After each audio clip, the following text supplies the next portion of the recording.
everybody, welcome to another episode of Dayton Drama Queens. I'm Josh Stucky. I'm Philip Drennen. We've got a great show today. Yes, we do. Thank you, Square One, for all your input and all the financing, and to Mitosis and Tyler. And yes, thank you. And for the hair products. Hair products, all of it. Thank you very, very much. Here we are in season 2, and we've got one of my favorite people on, which is so exciting. Sarah Caplan's here. Yay! Hi, Sarah. And I was going to say, with the Dayton Drama Queens, where are we going to go with this? But we could go anywhere, and you are connected. You have more connections than anybody I know in Dayton, Ohio. Tell us a little bit about yourself. You grew up here. Oh, well, only very technically. I actually didn't move here until I was 17. Oh, I didn't know. Yeah, true story. So where are you from? Originally, I was born in New York. I moved to Florida when I was 3 months old, and then we moved here when I was 17. Had no idea. Yeah. So what were you doing in Florida for 17 years? Well, my father was, when I was very young, he was a professional actor, and there was a lot of professional equity work happening in the, West Coast, scene. And so he was doing that. And then in the mid 80s, after my brother was born, he got a different job and we just continued to work there. And then in 1998, circumstances being what they are, we ended up here. Interesting. Wow. Interesting. Well, we're glad you're here. I am too. I love it here. So tell us how you've gotten involved in this city and all the things you're doing. Know you're a stage manager. Know you're doing a little influencing. Know you're with the entrepreneur. Tell us a little bit about just your life in general. I moved up here and immediately fell in love with Dayton. I have deep roots here. My dad did grow up here. I grew up coming to Dayton to visit my grandmother, who was a huge Dayton booster, and it just became this place that I found myself. And so it became something that I'm really passionate about. And I've worked lots of jobs, which is how I've, met lots of people. Yes. And this opportunity came up with the Entrepreneur Center and the Dayton Arcade. I work for both the entities early last fall, and I jumped at it. And it has been so rewarding to actually now be working directly for organizations that are trying to better Dayton. Yes. Tell us a little about the change in the arcade. What are you seeing? What's going on? Oh, so for the 8 years before I started with the Entrepreneur Center, I was working at the Dayton Better Business Bureau, which is located in the Coons building, which is part of the arcade complex. It's a long way to say that I had a front row seat to the arcade's renovation. Tell us about it. It's been incredible. Yeah. I will go on record as saying this, I've never been so glad to be wrong in all my life. I was one of those people who was like, listen, it's a beautiful building, but there's nothing, we need to move on. We need to wrap it up, kids. And when, as you guys probably remember, there were so many plans. Oh, it's going to be this. Oh, it's going to be that. There's a new owner. There's a new this. And there were so many heartbreaks, which is what I think that our region has experienced a lot of. And I think that's why we are kind of a little skittish of things. Everything good that comes, we go, well, let's see how long this lasts. Because we have an entire region that has epigenetic generational trauma that they're dealing with, of things losing.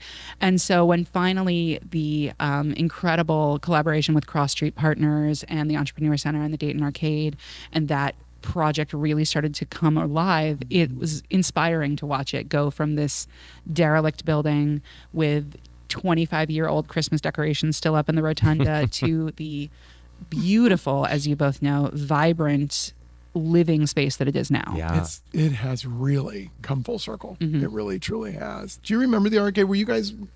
See, I remember it. So I used to work I'm one of those people. I used to work at Reich's and walk through the arcade, and it was just incredible when I was, I do. I have this distant memory of there being sort of like a food court It situation. was there. That was there. And that's all I really remember of that, which tracks from like a childhood memory. Absolutely. But I don't really remember anything other than that little sort of corridor. Yeah. And I think one thing I love about you, you're so positive, and people live for that positivity, especially in this culture. And right now you're doing some of these online, I guess you would say, social media posts. Tell me how that got started. What's that all about? So, number one, I'm just, I'm millennial trash, so we love social media. So, when I started with the Entrepreneur Center marketing department, which is where I work, runs 3 brands: the Entrepreneur Center, the Hub, and Launch Dayton. And with my fellow collaborators in the marketing department, we discovered that my natural voice is a very easy fit for the Launch Dayton brand voice. Totally. And that's been such a great collaboration with my two coworkers, Leslie Klinke and Ann Kane, who are both absolutely incredible.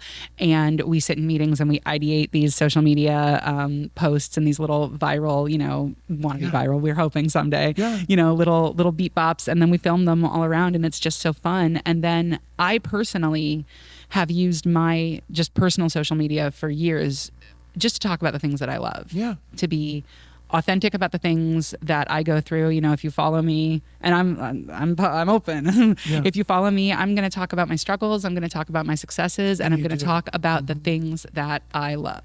Yeah. I was at coffee this morning before I came here, and they were like, "Who's on Dayton Drama Queens today?" And I said, "Well, Sarah's going to be on the very last one." One of the people there was like, "Sarah Caplan, I know that name." And then I said, "She's one that does the social." "Oh yes, I love her." And I thought, that's so good to have that reputation, which is real, genuine. There's something about, and whether it's subjective if your opinion is true or not. I typically, if you post something and I say, "Oh well, Sarah said that's good," or "Sarah said that's true," I typically just trust that. And I don't know if that's just something that you just radiate, or maybe it's your confidence. I don't know, but there is something about it. And when I was approached recently about kind of expanding on something that I was already doing totally organically, my comment was just basically like, I only want to say what's true. Yes. I'm not getting paid for, other than, it is my job, obviously, at the Entrepreneurial Center in Launch Dayton, but on anything that I just say on my social media, like, "Hey, this was a delicious meal," I'm not getting paid for that. Right. I am not at the level where I'm getting, people giving me things. I'm just like, I love this city. I love this region. Yeah. I love the people who are doing things. If I say this was a great show that I went to go see, it's because I thought it was a great show. Right. Yeah. If I say it was a fantastic chicken sandwich, it was just a good chicken sandwich. I just want that to be And it feels true. like beyond, even food and entertainment and stuff, like you just seem like a truth seeker in general.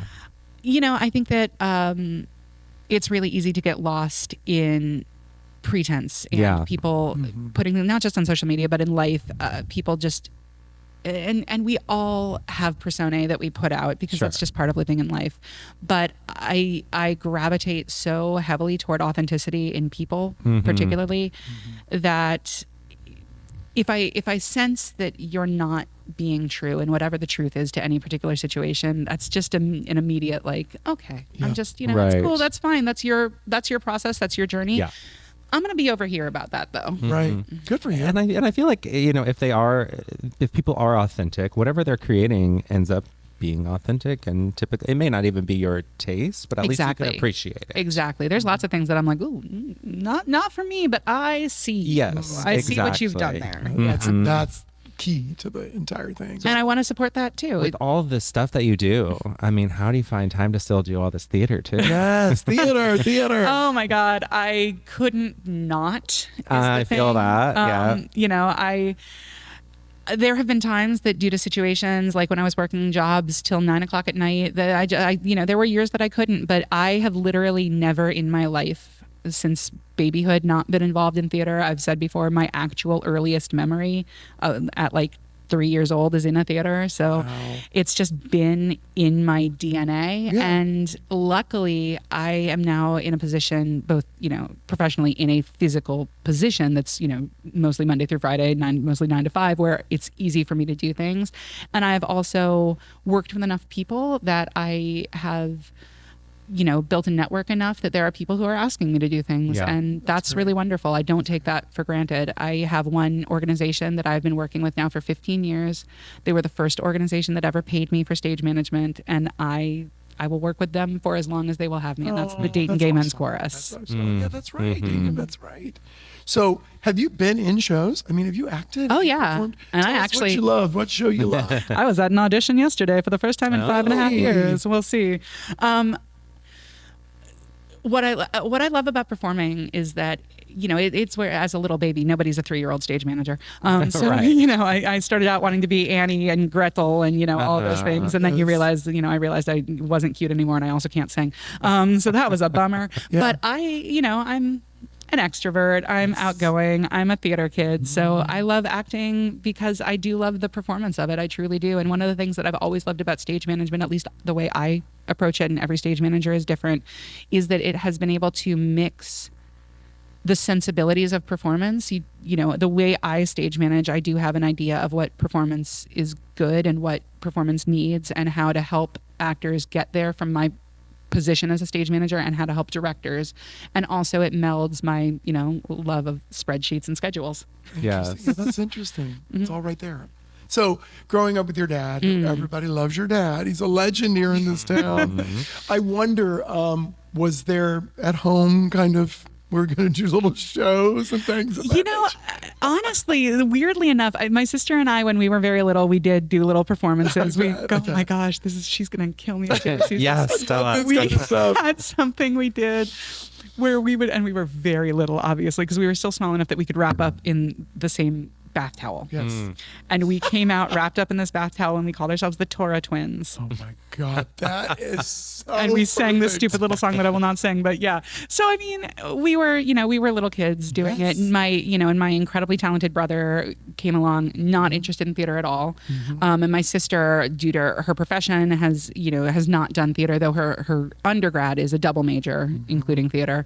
And I'm just the one who kind of kept at it. And that's obviously thanks to my father's influence, but I cannot avoid with a microphone in my face saying that my mother is incredibly supportive and was supportive of my father's career and has always been supportive of my siblings and I in whatever we do. That's great. That's so great. awesome. I mean, to grow up in a family that just appreciates the arts is just such a huge deal. It used to blow me away because I would be at college, and still am now that I work at some colleges, and I would talk to other kids and these young people who would talk about how their parents don't know that they're in a show, or their parents aren't coming to see them, or their parents don't support it. And I used to joke, I was like, oh yeah, my parents said they would write me out of the will if I became an accountant. But it never left me how lucky I am to just have naturally supportive family. Yeah. It's really important. I mean, it's not easy to continue to pursue this in any capacity. So to have those people just to at least just say like, you got this, or whatever. Whatever it is, yeah. So we talk about this with just about everybody that's on the podcast, and that's the whole Dayton art scene. And there's so much of it. There's so much of it. What do you love? What do you really love? What do you look forward to in the Dayton art scene? Is it Oh my gosh, museum? What is it?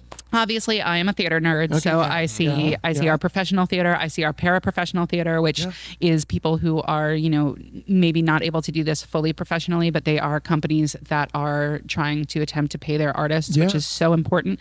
But I also think it's really important to support the community theater, For sure. which I say all the time. That's people. That's your neighbor, your dental hygienist, the guy who makes your coffee, and they're just doing theater because they love it. So theater, obviously, but I think that people don't really realize how broad and of course they do if they're coming on your podcast, but how broad our art spectrum is. We have so much visual art. We have so much music. Yeah.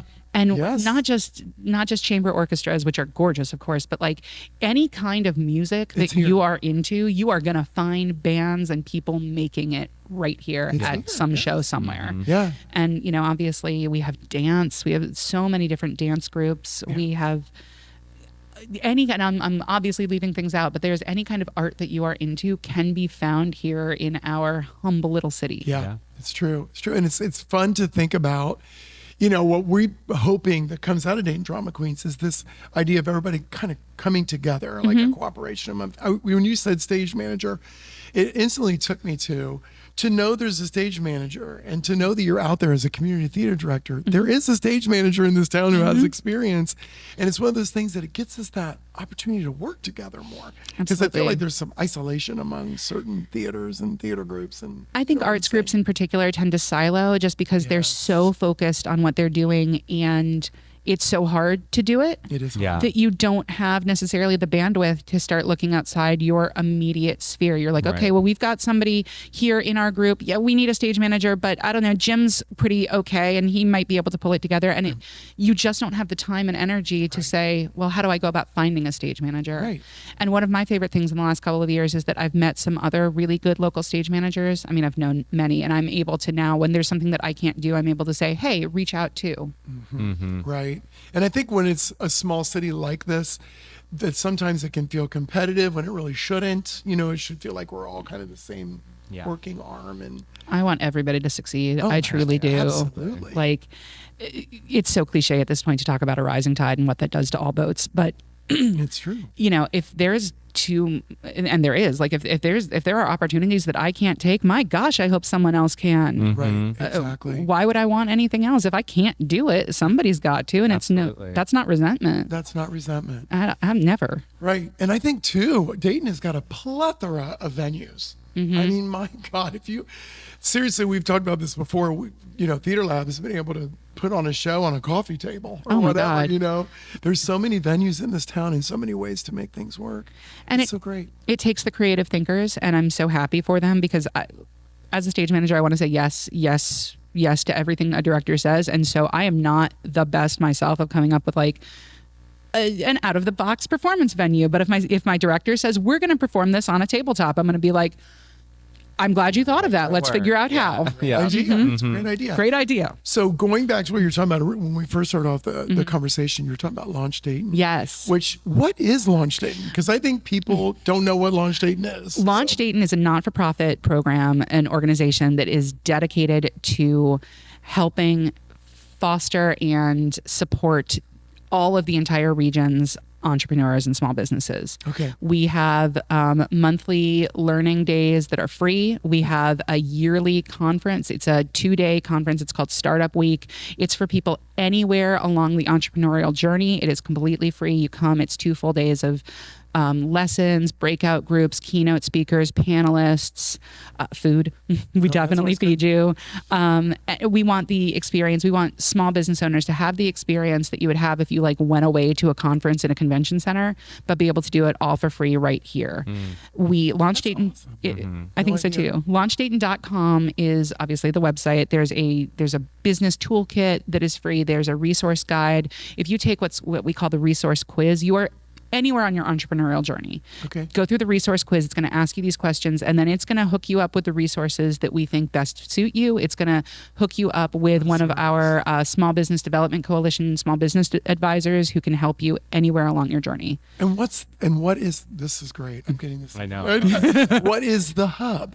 So this is great questions, because I feel like people are confused. No, they really are. Yes. So the hub, not to be confused with the RTA hub, is I thought about that. Which is across the now street. I'm confused. Right. I'm kidding. The hub is an open co-working space. Okay. So if you are a person who's a small business owner, a solopreneur, a remote worker, you're just somebody who's writing because you're a writer and you're trying to write the great American novel. And if you don't get out of your house soon, you're going to go insane. We have open co-working days that are free, but we also have memberships. Okay. You can just come in and sit at a coffee table and work. This is the first time I've understood what the hub is. I'm not kidding. No, I know. I tell you that. Yeah. It is a partnership also with the University of Dayton. They have students who take classes in the hub, business classes, some marketing classes. It's just I'm trying to think of words that aren't as cliche as dynamic and vibrant. Yeah. But yeah. I've been there for about 10 months now, and every day I come in, I'm still like, oh, this is so cool. So if you want to that is do the it, how do energy, you use it? Yeah. I mean, when you walk in, dynamic and vibrant are the perfect words. You can feel it buzzing. Meeting spaces, like meeting room. If you just need a meeting, you're like, I need to have a meeting with 10 people, and my office can only hold up to 4. Rent a meeting room. We've got free coffee. We have say you can do a day pass. You can become just a member and come whenever you want.